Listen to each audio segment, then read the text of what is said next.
Hello friends, வணக்கம். வாங்க இன்றைக்கி நம்ம வீடியோவில் சூப்பரான வெள்ளரவை கிச்சடி எப்படி பண்ணுறதுன்னு பார்க்கலாம். இன்றைக்கி இதில் வந்து காயெல்லாம் சேர்க்காமல் நான் ப்ளைனாக தான் செஞ்சுருக்கேன்.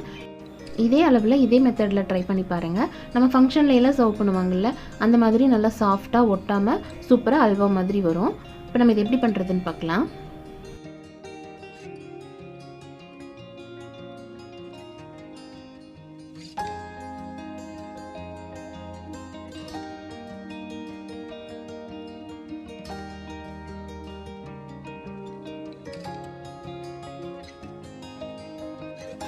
இதுக்கு 1 டம்ளர் வெள்ளை ரவை எடுத்துக்கலாம்.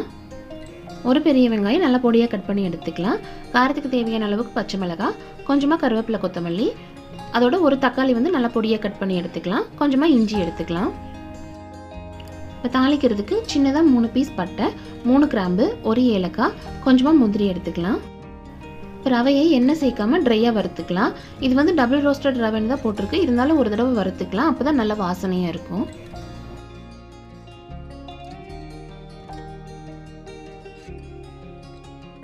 இப்போ ரவை நல்லா வறுபட்டு வாசம் வந்ததும் இது ஒரு பிளேட்டுக்கு மாற்றி வச்சிடலாம். 1 டம்ளர் ரவைக்கு 3 டம்ளர் தண்ணி எடுத்துக்கலாம்.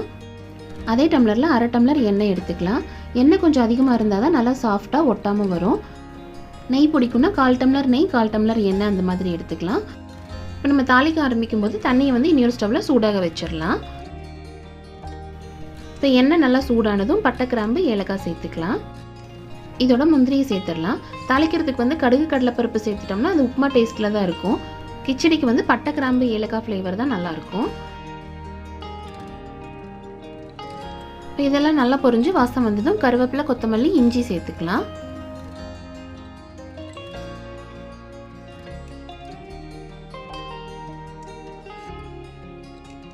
இப்போ இதெல்லாம் நல்லா வறுபட்டு வாசம் வந்ததும் வெங்காயம், பச்சை மிளகாய் சேர்த்துக்கலாம். வெங்காயத்தை எண்ணெயிலேயே நல்லா வேகிற அளவுக்கு வதக்கிடலாம்.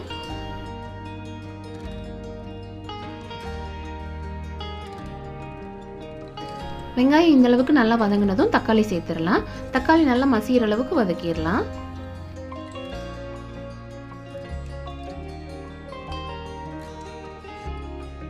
இப்போ தக்காளி இந்த அளவுக்கு நல்லா மசிய வதங்கினதும் மஞ்சள் தூள் சேர்த்துக்கலாம்.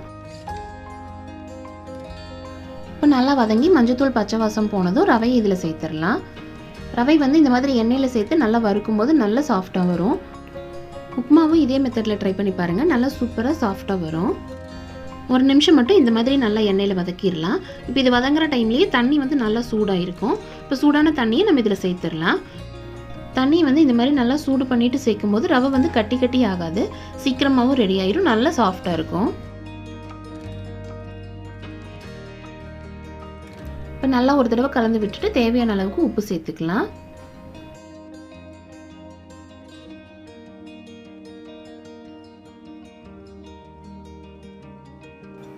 ஸ்டவ் சிம்மில் வச்சுட்டு ரவை நல்லா வேகிற வரைக்கும் கிளறி விட்டுடலாம். இப்போ தண்ணியெல்லாம் நல்லா ட்ரை ஆகி ரவை வெந்துருச்சு.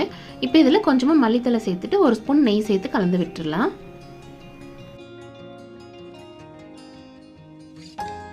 ஸ்டவ் வந்து சிம்லேயே வச்சுக்கலாம்.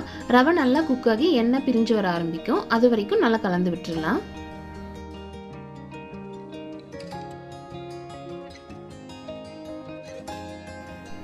இந்த மாதிரி நம்ம எடுத்து விடும்போது ஒட்டாமல் நல்லா திரண்டு வர மாதிரி ஆனதும் நம்ம வந்து ஸ்டவ் ஆஃப் பண்ணிவிட்டு ஒரு 5 நிமிஷம் மூடி வச்சுட்டு அப்புறம் சர்வ் பண்ணிக்கலாம். வெள்ளரவை கிச்சடி சூப்பராக பர்ஃபெக்டாக ரெடி ஆயிடுச்சு. உப்புமாவும் இதே மாதிரி ட்ரை பண்ணி பாருங்கள், சூப்பராக வரும்.